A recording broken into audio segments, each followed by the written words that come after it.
वित्त मंत्री निर्मला सीतारमण ने वर्ष 2022-23 के वित्त बजट में रेल बजट में जो प्रावधान किए हैं उसमें आगामी 3 वर्षों में 400 वंदे भारत रेलगाड़ी चलाने का लक्ष्य रखा गया है।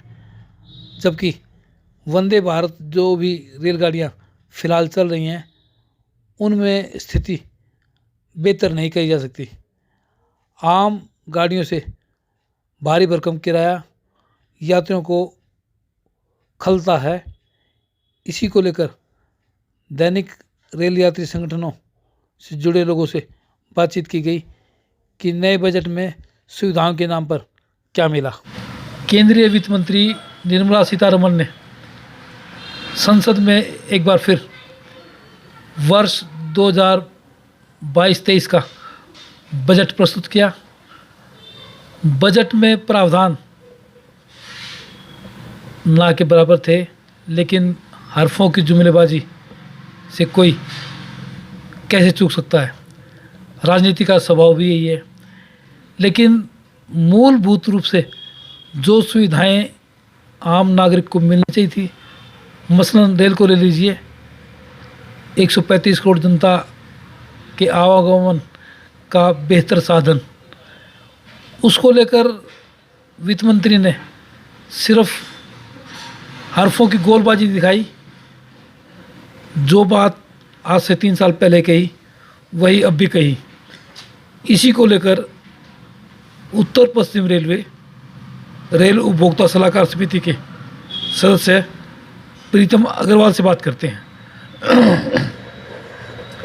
अग्रवाल जी, नया रेल बजट आ गया, सुविधाओं के बारे में सारी बातें पहले वाली थी जो आज तक लागू नहीं हुई, अब क्या सोचते हैं? ऐसा है, ये जो ट्रेंड था हमारा बजट का पुराना, जिसके अंदर में कहते थे भी इतने % इस पे टैक्स लग गया, इस पे घटा दिया, इस पे बढ़ा दिया, इस तरह कर दिया, ये इस तरह का नहीं है। ये डिजिटल बजट जो है सरकार ने इस बार बनाया है।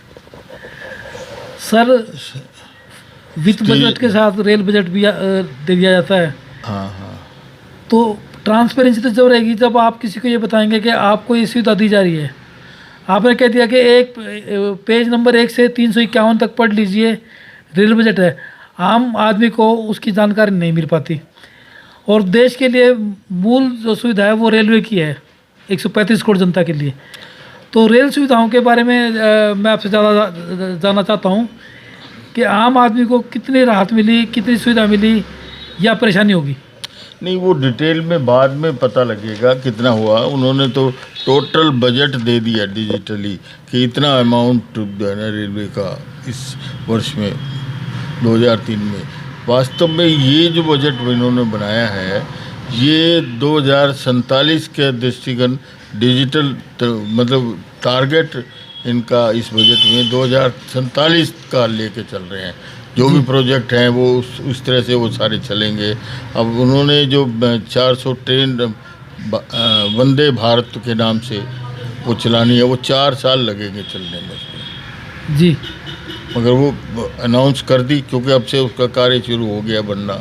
और उसका क्योंकि एक दिन में तो कोई चीज़ बनती नहीं, वो 4 साल लगेंगे और वो ट्रेन चलेंगी, 100 ट्रेन चलेंगी, जिससे हमें आम नागरिक को सुविधा उपलब्ध होगी। सर, जो हमारी समस्याएं पिछले 7-8 साल से पेंडिंग है उसके बारे में कोई विचार क्या है? ऐसे जब रेलवे का उन्होंने अमाउंट सैंक्शन कर दी, अमाउंट के साथ साथ बाकी जो कार्य है वो रेल मंत्रालय, रेल मंत्री करेंगे सारा, और उसमें डिटेल सारी आएगी। अमाउंट उन्होंने हमें एलोकेट सर, अमाउंट तो दे दिया, हमें तो उन सुविधाओं का इंतज़ार है जिस पे रेलवे को कोई खर्च नहीं करना है। कोरोना के टाइम में जो ट्रेन बंद कर दी गई थी उन्हें केवल चालू पर करना है। एक आदेश है, आदेश है। तो आप देखिए भिवानी से कालका के बीच चलने वाली एकता एक्सप्रेस हाँ नहीं चली। मैंने अब 3 साल से बंद है। 3 साल आम आदमी परेशान है। भिवानी से रोहतक के बीच जो 2-3 गाड़ियाँ चलती थी वो बंद है, आम आदमी उसमें भी परेशान है। हाँ हाँ हाँ। तो इन सुविधाओं का होना जरूरी है। जो नई सुविधाएं मिलेंगी नहीं मिलेंगी वो तो बात की बात है, नहीं ये तो ठीक है, इसके लेकिन जो लिए हमारी पेंडिंग है जो पेंडिंग सुविधा है, ये मैंने लिखा है एजेंडे में। 17 तारीख को हमारा जोन पे जयपुर में प्रोग्राम है, ऑनलाइन ही होगा, वैसे तो वो सारा वर्चुअल होगा, ठीक है वर्चुअली होगा। जी। और उसमें मैंने रखा है कि इसको इंडिपेंडेंट ट्रेन बनाया जाए। उन्होंने नॉर्थर्न वालों ने तो इसको जोड़ा नहीं, जी हम दूसरों के सारे कैसे रहे, बिल्कुल मैंने इसी तरह से लिखा है जी कि अपनी एक ट्रेन जो है ना इसको बनाया जाए फुल फ्लेज ट्रेन। और मैंने उनको टाइम बताया है कि 4:30 बजे की बजाय 4 बजे भिवानी से चल के, और ये ट्रेन 6:30 पानीपत जाए, 6, 6:30 और 7 के बीच में टाइम बिल्कुल खाली है, जी सारा रूट खाली। और 9:30 बजे जो है ना वो चंडीगढ़ पहुंच जाए। हमारा मेन मकसद चंडीगढ़ होता है। जी।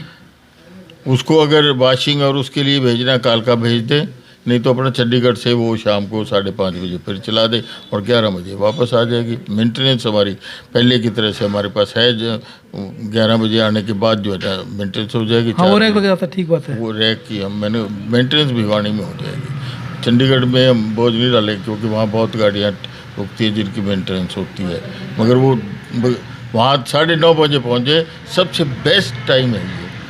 लोगों का टाइम बचेगा, 4 बजे चल के 9:30 बजे 5.5 घंटे में चंडीगढ़। और मैंने इस तरह का उनको प्रपोजल दिया है और सारा टाइम टेबल बना के।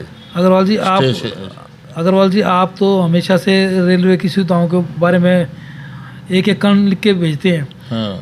लेकिन जो हमारे जनप्रतिनिधि हैं वो इस मामले में अगर थोड़ा राजनीतिक रूप से दबाव बनाए हाँ।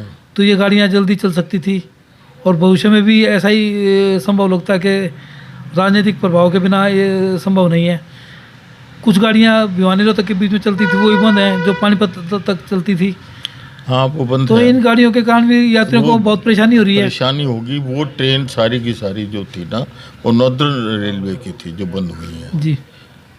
नॉर्दर्न रेलवे मैंने यही रिक्वेस्ट आप हमारे जीएम को लिखी है एजेंडे में कि वो उनसे कहो कि ये नॉर्दर्न रेलवे के जीएम से बात करके कि ये ट्रेनें चलाएं। कोई यहाँ बंटवारा थोड़ी होगा हिंदुस्तान पाकिस्तान का। जी। उनकी ट्रेन हमारे उस एरिया में आती है, हमारी उनके एरिया में जाती है। जो उन्होंने हमारे एरिया में ट्रेन चलानी है क्योंकि रोहतक नॉर्दर्न जोन में है, वो ट्रेन वहाँ से लोकेट करती है। वो इधर आती थी और जींद तक उधर जाती थी, वो सारी बंद है। जी। पानीपत भी डिस्कनेक्ट हो गया और भिवानी भी डिस्कनेक्ट हो गया उनकी वजह से। और आम आदमी की वो ट्रेन थी, तो मैंने वो सारा उसमें लिखा है। तो निकट भविष्य में क्या उम्मीद लगाई जाए कि रेल सुविधाएं मिलेंगी, इजाफा होगा या भिवानी? नहीं, ये आपने जो व्यक्ति इसके अपने भिवानी के हिसाब से बात करी है, उसके अंदर तो ये काम हम करा के छोड़ेंगे और चल जाएगी। हम पूरा प्रेशर करेंगे। हालांकि वो उन्होंने प्रॉपर किया है, वो बना रहे हैं कि भाई हमारे पास रैक नहीं है, ये बहाना वो भी करने की कोशिश कर रहे हैं। मगर रैक वो बनता है, बनाया जाता है, असेंबल करो। वो इंजन कहाँ गया? वो कहते हैं जी वो नॉर्दर्न का था वो इंजन। नहीं सर, ये इस तरह से वो बातें चल रही है। उत्तर पश्चिम मध्यम दक्षिण ये बातें सारी बात ठीक है। हाँ। लेकिन भारतीय रेल तो एक है। भारतीय रेल तो एक है, वही तो तो उसके अंदर सुविधाएं तो जो है हर इलाके को मिलनी चाहिए। हाँ बिल्कुल। ये तो नहीं कि राजनीतिक प्रभाव जहाँ ज़्यादा है वहाँ सुविधाएं मिल गई, जहाँ कोई जनप्रतिनिधि कमज़ोर है वहाँ पे वो कोई बोलता ही नहीं है। तो ऐसे में तो लोग आप लोगों जैसे लोगों पर निर्भर करेंगे कि वो आवाज़ उठाएं। आवाज़ उठाए, मैंने लिख दिया है। 17 तारीख को मीटिंग है और मुझे उम्मीद है कि ये काम हो जाएगा। और मैं शायद कल 12 जो है ना वो डिप्टी जीएम है उससे बात करने की सोच भी रहा हूँ कि उसको, क्योंकि वो कुछ उल्ट जवाब दे के टरकाने की कोशिश ना करें, क्योंकि ये प्रथा ही होती है दफ्तरों के अंदर जी। कुछ लिख के मीटिंग में जो गया एजेंडा उसको नहीं, बस नॉट फिजिबल लिख कर एक शब्द से जो है ना उसको टरका दे। लेकिन सर नॉट फिजिबल तो जब लिखेंगे, ये ट्रेन तो पहले चलती थी। हाँ, ट्रेन की फिजिबिलिटी के बारे में तो कोई डाउट होना नहीं चाहिए। डाउट होना नहीं चाहिए। तो वो तो डाउट तो नहीं होना चाहिए। डाउट तो ये वो कहते हैं ना, वो 8 बजे जाती थी और वो 8 आएगी। हम 6:30 और 7 के बीच में खाली पड़ा है, उस टाइम पे निकलना चाहते हैं। हमारा जो 1 घंटा हमारा पानीपत खराब होता था वो बच जाए। आते जाते टाइम दोनों टाइम होता था। हाँ जी। अब वो 9:30 बजे आदमी जाके हाई कोर्ट में जाना है और जाना है 10 बजे के किसी दफ्तर में जाना है, 10 बजे आदमी पहुंच के अपना काम करा सकता है सारा का सारा। अग्रवाल जी, बीकानेर हरिद्वार के बीच में ट्रेन चलती है सप्ताह में 3 दिन। हाँ, वो भी इस मेरे एजेंडे में है, दिया मैंने दोबारा उसको सारा। तो ये गाड़ी अगर रेगुलर हो जाए, रेगुलर इधर तो उन्होंने नॉट विजिबल कर दिया नॉर्दर्न मार्ग। हमने इधर का टूर सारा वाया दिल्ली जंक्शन जो है ना वो बना के दिया है। वो इससे 126 किलोमीटर कम भी पड़ता है और टाइम भी अवेलेबल है। तो उम्मीद क्या लगती है कि वाया दिल्ली चल सकती है? उम्मीद तो करनी चाहिए। हमने जो मांग करी है उनको बना के दिया है। वो बस ये है कि वो 2 जो उनके अंदर की बात है कोऑर्डिनेशन करके उनको बनवाना चाहिए। यूँ नहीं है कि मेरे पास तो नहीं, पड़ोसी से मांग के मैं ले आऊँ। सर, अहमदाबाद से माता वैष्णो देवी के बीच एक सप्ताह में एक बार ट्रेन चलती है। हाँ जी, हाँ जी। तो उससे यात्रियों को थोड़ी ये रहती है कि समय पर पहुंचने में दिक्कत आती है। तो इस गाड़ी को भी सप्ताह में 3 दिन करवाने का कोई कार्यक्रम है? नहीं, गलत बात है।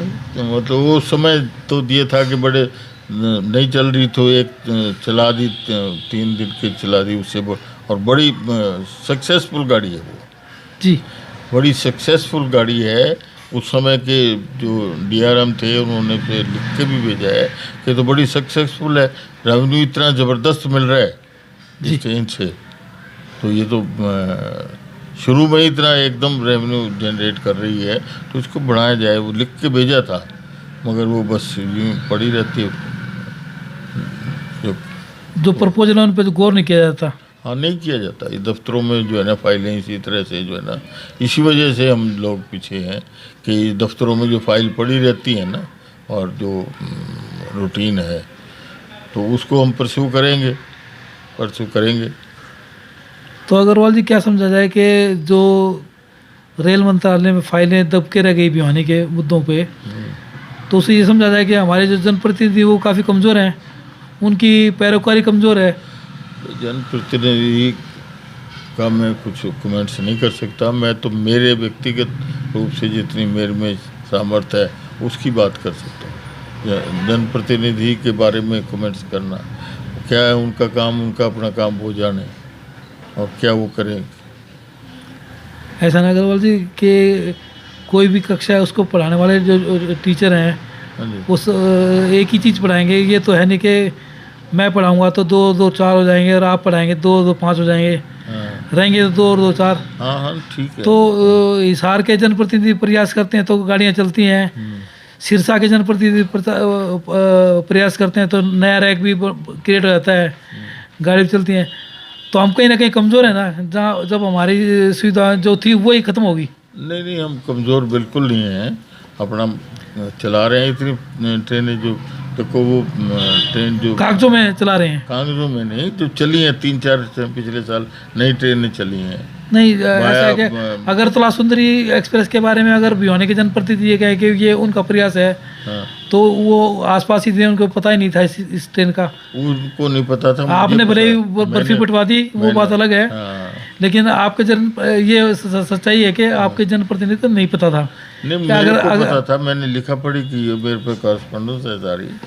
मेरे को इस पता था के लिए, क्योंकि ये चलनी थी और उसके लिए हमने प्रयास किया। क्योंकि हमें तो अपना भावनात्मक हमारा है, क्योंकि अगरतला जो है महाराजा अग्रसेन के नाम से अगरतला बना है और अगरतला वहाँ पे शादी हुई थी महाराजा अग्रसेन की, इसलिए हमारा उससे भावनात्मक लगाव है। और वो बहुत पूरे 12 स्टेट को कवर करती हुई 3000 किलोमीटर सफ़र करके 3 दिन में वो 3430 किलोमीटर हैं 3430 किलोमीटर 3430 किलोमीटर 3000 से ऊपर वो सफ़र करती है। और उससे सारे देश को जो है ना हमारे जोड़ दिया है, मतलब उस एक ट्रेन ने, और बड़ी सक्सेसफुल चल रही है वो। वाया ये सांसद ने कराई है जो वाया गुड़गांव ट्रेन, ये उनका प्रयास है, सांसद ने कराया है। यानी कि दूसरे इलाके के लोगों से वाहवाही लूटने के लिए अपने इलाकों के लोगों के हितों की बलि चढ़ा दी, नहीं और आपको ने प्रयास किया है।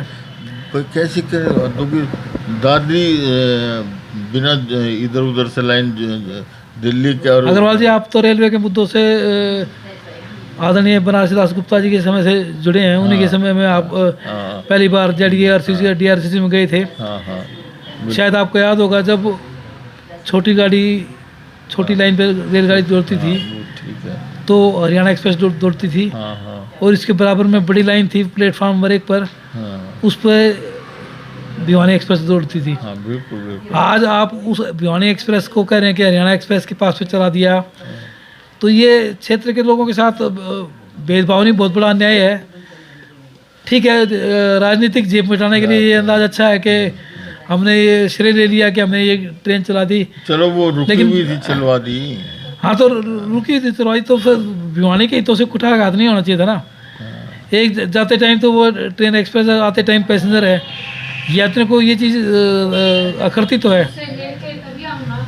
आप किसी सुविधाओं में और कहीं कटौती करेंगे तो वो अखरेगी ना।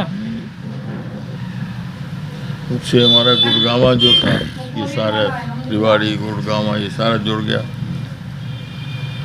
तो अग्रवाल जी, दिल्ली उधर से जुड़ गया। जो वो हमारे गुड़गांव के लिए सब बहुत बड़ी प्रॉब्लम थी, स्टूडेंट्स वहाँ पढ़ते थे। नहीं, व्यापार ITCT से जोड़ दिया, बहुत अच्छी बात है, मैं मना नहीं कर रहा हूँ। मेरा सवाल ये है कि किसी इलाके की सुविधा लेके दूसरे इलाके की सुविधा दो, तो ये कितना वाजिब है? इस पर मैं कोई कमेंट्स नहीं कर सकता, कौन से इस पर, क्योंकि मुझे तो नहीं दिखता कि एक ट्रेन चल गई और हमें सुविधा मिल गई। जनता को, भिवानी की जनता को सुविधा, मैं आगे इतनी से ज़्यादा राजनीति में जानता नहीं, करता नहीं। चलिए, आप आखिरी सवाल है, ये बता दीजिए कि भिवानी को रेल सुविधाओं के बारे में कुछ नया मिलने जा रहा है? जब रेल बजट आएगा, रेल पे होगा, उसमें पता लगेगा। सर, रेल बजट आ गया, जब भी तो आपसे बात कर रहे नहीं, हैं। रेल बजट आ गया फिगर में, अमाउंट्स में, जब वो डिटेल में वहाँ पे आएगा, क्योंकि ये तो सब पूरे साल का है, उसको इम्प्लीमेंट करेंगे ना। उन्होंने तो फिगरें दे दी, पैसा इतना है, यही तो है, इससे ज़्यादा उसमें कुछ है नहीं, डिजिट दे दी तो सर, इतने करोड़ रुपए। तो वो जब अब ये इस बजट की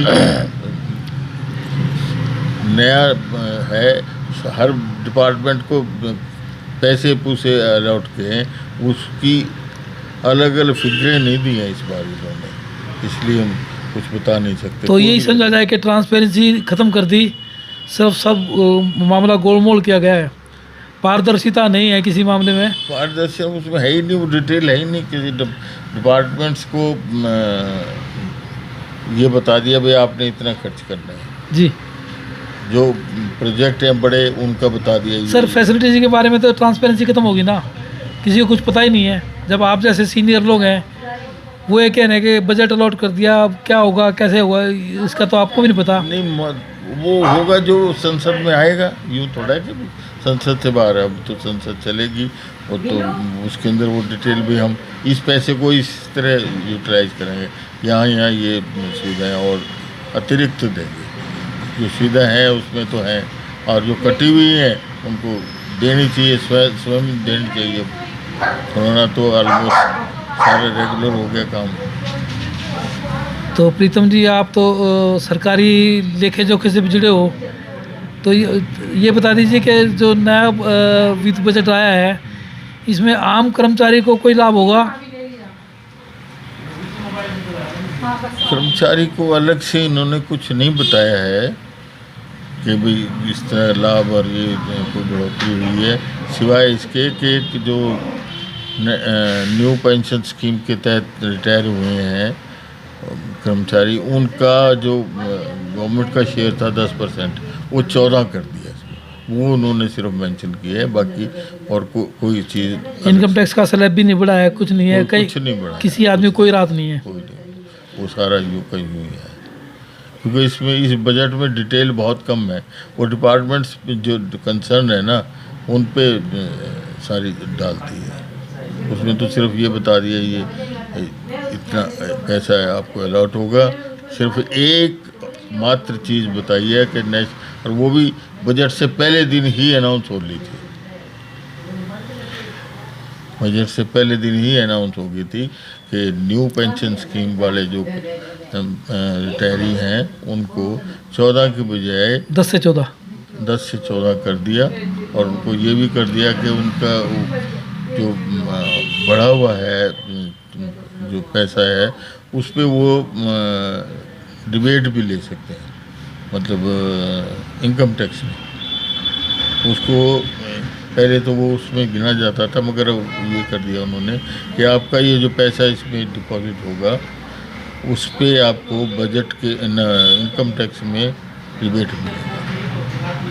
तो ये थे उत्तर पश्चिम रेलवे उपभोक्ता सलाहकार समिति के सदस्य प्रीतम अग्रवाल। केंद्रीय वित्त मंत्री ने रेल बजट के प्रावधान दिए, लेकिन उन्होंने स्पष्ट कहा कि प्रावधानों की पूरी जानकारी अभी नहीं। उम्मीद की जानी चाहिए आम यात्री को कहीं कोई सुविधा मिलेगी। यह सब तो भविष्य के गर्भ में है। फिलहाल आम रेल यात्री ठगा सा है, उसे नहीं मालूम रेलवे किसी और के हाथ में जाएगी या सरकार कुछ सुविधा दे पाएगी। डालमिया जी, इस साल के रेल बजट में भिवानी वासियों को क्या मिला? भिवानी वासियों को देखिए, भारतीय रेल देश की रेल है और देश के प्रति रेल का बजट बोला गया है उन्होंने, जिसका कि हम जो है 400 जो ट्रेनें चलाने की घोषणा की गई 3 साल में, उसका हम स्वागत करते हैं। एवं भिवानी लोहारू जैसी लाइन के संदर्भ में बजट में कुछ भी घोषणा न करके भिवानी वासियों को बड़ा मायूस किया है। हम सरकार से मांग करते हैं कि जितनी जल्दी उसके भिवानी से लोहारू लाइन का धन का आवंटन करके इस लाइन को बनाया जाए। वैसे भिवानी काफ़ी पिछड़ा हुआ इलाका है और भिवानी लोहारू लाइन न बनने से काफ़ी पिछड़ जाएगा भिवानी शहर। जो रेलगाड़ियाँ कोरोना से पहले चलती थी वो अब तक नहीं चल पाई हैं। इस बारे में बजट में कोई प्रावधान नहीं किया गया, ना कोई घोषणा की गई, ना आधिकारिक तौर पर बीकानेर डिवीज़न या उत्तर पश्चिम रेलवे ने कोई घोषणा की है। देखिए, सरकार को अंदेशा था, आम नागरिक को भी अंदेशा था भी तीसरी लहर आने की संभावना हो सकती थी, इसलिए पुरानी गाड़ियां पुराने डरे नहीं चल पाई है। अब जब तीसरी लहर की संभावना बिल्कुल ना के बराबर है, हम लोग प्रयास करेंगे कि भारतीय रेल जो है पुराने डरे लौटे। जैसे सीनियर सिटीजन कंसेशन है नहीं मिलता है, एवं अन्य काफ़ी कंसेशन है रेलवे को, जिससे कि आम आदमी को राहत मिलती थी, वो मिल नहीं रही है। इसलिए अब जो है कोरोना लहर की जो है तीसरी संभावना खत्म होने के कगार पर है और हम पुनः जागरूकता लाकर लोगों में और प्रयास करेंगे कि भारतीय रेल पुराने डरे पे पुराने सिस्टम से चालू की जाए और सभी रेलगाड़ियाँ नियमित रूप से संचालित की जाए। डालमिया जी, कोरोना की बात करें तो जिस समय कोरोना की लहर थी उस समय एक नहीं देश भर की रेलगाड़ियाँ बंद की गई थी, लेकिन आहिस्ता आहिस्ता जनप्रतिनिधि एक्टिव हुए और सभी स्टेशन से रेलगाड़ियाँ शुरू हो गई। भिवानी आज भी पिछड़ा है, करीब 1 साल इन बातों को हो चुके हैं। देखिए, भिवानी पिछड़ा है, इसमें कोई शक नहीं, कोई मतलब दो राय नहीं है। और फिर भी हम प्रयास कर रहे हैं। जैसे भिवानी से चंडीगढ़ वाली गाड़ी के लिए वो खाली भिवानी से पानीपत की दे रहे हैं, जिसका हमने इनकार कर दिया है, वो हमें मंजूर नहीं है। अब गाड़ी चलाई जाए, भिवानी चंडीगढ़ की स्पेशल गाड़ी चलाए, पूरी गाड़ी चलाई जाए और उस गाड़ी को रेवाड़ी से चलाई जाए, ताकि रेवाड़ी, झज्जर, कोसली, चरखी दादरी जिले निवासियों को भी राजधानी जाने की रेल सुविधा उपलब्ध हो। हमारे जनप्रतिनिधि जो हैं वो रेलगाड़ियों को लेकर कम से कम उदासीन है, इसी कारण भिवानीवासी परेशानी झेल रहे हैं। इसके बावजूद भी आम आदमी ठगा सा महसूस कर रहा है। देखिए, जनप्रतिनिधि का जहाँ तक सवाल है वो जनप्रतिनिधि से पूछा जाए। हम लोग अपना जनप्रतिनिधि, चाहे विधायक जी है, सांसद जी है, मंत्री जी है, निरंतर पत्राचार करते हैं, निरंतर मुलाकात करते हैं, निरंतर बैठकें करते हैं। अब वो आगे उनकी कहाँ तक पहुँच है और कहाँ तक वो कार्यप्रणाली अंजाम देते हैं, उस मामले में जो जनप्रतिनिधि है वही जवाब दे सकते हैं। आया है तो उसके अंदर भिवानी में या हरियाणा को क्या मिला? सर भिवानी को तो कुछ भी नहीं मिला। बाकी हरियाणा में कुछ रेलवे लाइन और बिछाने के लिए सूचना मिली हमें भी, मतलब सीधा डायरेक्ट तो रेल बजट से नहीं पता लगा, पर इधर उधर से सूचना मिली कि जैसे हिसार में बाईपास जो बना रहे हैं उसका विस्तार किया जा रहा है, और एक दो लाइनें भी और हिसार हरियाणा में डबल लिंक लाइन कर रहे हैं। तो साहब अगर बात करें जो बजट में उम्मीद थी कि जो पुरानी रेलगाड़ियाँ थी जो बंद पड़ी है पिछले 1-1.5 साल से, उनको दोबारा चलाया जाएगा, ऐसी कोई जानकारी है? ऐसी भी कोई जानकारी नहीं मिली कि कोई ट्रेनें अभी तक चलाई जाएंगी। बस इन्होंने एक नया झुंझुना दिया है कि अगले 3 साल में 400 वंदे भारत गाड़ियाँ चलाई जाएंगी। अब वो किस रूट से चलेंगी, कहाँ से चलेंगी, भिवानी से निकलेगी या नहीं निकलेगी, इस बारे में अभी कोई पिक्चर क्लियर नहीं है। लेकिन डॉक्टर साहब वंदे भारत जो रेलगाड़ियाँ हैं वो प्रायोगिक तौर पे चलाई गई थी, उन्हें कोई कामयाबी नहीं मिली, उसके बावजूद सरकार ये कह रही है कि वंदे भारत चलाई जाएगी, तो इससे आम यात्री को परेशानी नहीं होगी? बिल्कुल आम यात्री को परेशानी है। अभी भी फ़िलहाल वर्तमान में 2 ही गाड़ियाँ वंदे भारत चल रही हैं, एक दिल्ली से वाराणसी की और एक दिल्ली से कटरा के लिए, जो कि दोनों में ही अभी मतलब आप कभी भी टिकट ले लो आपको हमेशा टिकट अवेलेबल मिलेगी। उसमें 300, 400 अवेलेबल टिकटें रहती हैं, क्योंकि उनका किराया इतना ज़्यादा है कि आम आदमी उसमें सफ़र नहीं कर पाता। अच्छा, भारतीय रेल जो है वो आम यात्रियों की का साधन माना जाता है, अगर उसमें भी इतनी महंगाई होगी तो क्या देश की आम जनता प्रभावित नहीं होगी? बिल्कुल प्रभावित होगी सर। रेलवे को तो जो आम एक्सप्रेस गाड़ियाँ हैं वो बढ़ानी चाहिए, जिसमें आम यात्री उसमें सफ़र कर सके, परंतु रेलवे चला रहा है वंदे भारत है, जिसमें आम जो निम्न लोग हैं, मीडियम फैमिली के लोग हैं, वो तो उसमें सफ़र कर ही नहीं पाएंगे। तो डॉक्टर क्या उम्मीद की जानी चाहिए कि भविष्य के सर भविष्य में अगर इस तरह की नीतियाँ रही रेलवे की, तो रेलवे तो हमेशा से फिर घाटे में ही रहेगा। तो ये समझा रहा है कि रेलवे को निजीकरण की तरफ ले जाया जा रहा है? हाँ, जिस हिसाब से हमें लग रहा है कि वंदे भारत चला रहे हैं, यानी किराए इतने लोगों से ज़्यादा लेने की सोच रहे हैं, तो हमें भी ऐसा लग रहा है कि शायद रेलवे कहीं ना कहीं ये निजीकरण कर रहे हैं रेलवे का। ये थे डॉक्टर हरीश गोस्वामी, जो उत्तर पश्चिम रेल उपभोक्ता सलाहकार समिति के सदस्य हैं और दैनिक यात्रियों या आम यात्रियों की समस्याओं से बराबर रूबरू रहते हैं।